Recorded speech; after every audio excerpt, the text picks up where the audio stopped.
మకుటం మీన్స్ కిరీటం, క్రౌన్ ఏదైనా అనుకోవచ్చు. సో విశాల్ గారి మూవీ ఇది. మన screen play and direction by కూడా విశాల్ గారు. ఈ మూవీ ప్లాట్ ఏంటి అని అంటే, ఒక జర్నీ లైక్ మన ప్లాస్టిక్ కాకుండా మనకి చైనా రిలేటెడ్ ఐటమ్స్ ఉంటాయి కదా, లైక్ డూప్లికేటెడ్ ఐటమ్స్ మన మన దగ్గర అమ్మడం వల్ల మనకి ఎలాంటి ప్రాబ్లమ్స్ వస్తాయి, అవి రాకుండా మనోడు ఎలా అడ్డుకున్నాడు అనే దాని మీద కోర్ పాయింట్ ఇది, మూవీ కోర్ పాయింట్ ఇది. అండ్ పర్ఫార్మెన్సెస్ వైజ్గా మాట్లాడుకుంటే విశాల్ గారు, అంజలి గారు అండ్ కో యాక్టర్స్ కూడా ఉన్నారు. అసలు యాక్టర్స్ పర్ఫార్మెన్స్ అంతా చాలా బాగుంది. Honestly I agree with that. Anjali గారి వాయిస్ నాకు నచ్చలేదు. ఆ డబ్బింగ్ చాలా గట్టిగా ఏదో అరుస్తూ మాట్లాడుతుంది. లైక్ మన జర్నీ మూవీలో కనుక గట్టిగా అరిచే ఒక టోన్ ఉంటుంది కదా, ఆ టోన్ వినిపించింది నాకు. స్క్రీన్ టైం చాలా తక్కువ, బట్ ఆ టైప్ టోన్ ఉంది. అండ్ సినిమా గురించి మాట్లాడితే 3 గంటలు ఉందండి సినిమా.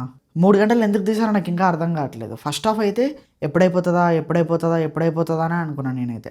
అండ్ ఆ తర్వాత సెకండ్ హాఫ్ స్టార్ట్ అయ్యే టైంలో స్టోరీ వచ్చింది అని అనుకున్నాను. బట్ సెకండ్ హాఫ్ కూడా ఫ్లాష్ బ్యాక్ పోర్షన్కి వెళ్ళిపోయి మళ్ళీ తర్వాత దాన్ని కొంచెం లాగి లాస్ట్లో ఫస్ట్ హాఫ్ అలా జరిగింది కాబట్టి సెకండ్ హాఫ్ ఇలా జరుగుతుంది. తర్వాత ఫైనల్గా రివెంజ్ తర్వాత సినిమా అయిపోయింది. అంతే ఇంకేం లేదు సినిమాలో. 3 గంటలు కాకుండా కొంచెం ప్రాపర్గా కట్ చేసుకొని ఒక 2 hour 20 minutes వరకు కొట్టినా కూడా మేబీ అది కొంచెం ఇంట్రెస్టింగ్ ఉండొచ్చు మూవీ. నాకైతే హానెస్ట్లీ మూవీ అంతేం నచ్చలేదు నాకు. ఇట్ వాస్ ఓటీటీకి కూడా స్కిప్ బటన్ చేతిలో పట్టుకొని కూర్చోవాల్సి వస్తుంది పక్కా మీరు చూడాలి అనుకుంటే, అంత లాగ్ ఉంది. మేమైతే సినిమా అయిపోవట్లేదు ఏంట్రా అని అనుకున్నాం. బయటకు వచ్చిన తర్వాత చూస్తే 3 hour 5 minutes ఉంది సినిమా. ఉడియమ్మ 3 గంటల, అందుకైనా మనకు అంత లాగ్ అనిపించింది మాకైతే. అండ్ మ్యూజిక్ బై జీవి ప్రకాష్ గారు, బ్యాక్గ్రౌండ్ స్కోర్ అంతంతా. సాంగ్స్ ఏం లేవన్నప్పుడు వాళ్ళు మాత్రం ఏం చేస్తారు చెప్పండి. స్టోరీ తగ్గట్టే మ్యూజిక్ ఉంటుంది, అక్కడేం లేదు. డిఓపి వాల్యూస్ ఏం లేవు.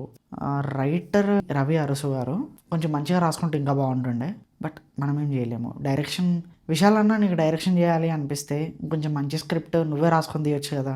వేరే వాళ్ళు రాసింది మనకి ఎందుకు చెప్పండి డైరెక్షన్ చేయడం, మనకెందుకు? బాగానే ఉన్నాం కదా యాక్టింగ్ ఫీల్డ్లో. So I felt like it was not good. నాకు నచ్చలేదు. ఒకవేళ మీరు చూస్తే మీకు ఎలా అనిపించింది కింద కామెంట్స్లో చెప్పండి. అండ్ ఇలాంటి రివ్యూస్, సజెషన్స్ అండ్ అప్డేట్స్ ఇంకా కావాలి అనుకుంటే మన ఛానల్ని సబ్స్క్రైబ్ చేసుకోండి. అండ్ ఆ నోటిఫికేషన్ కూడా కొంచెం ఆన్లో పెట్టుకోండి. Thank you and wells another video మామ. బై.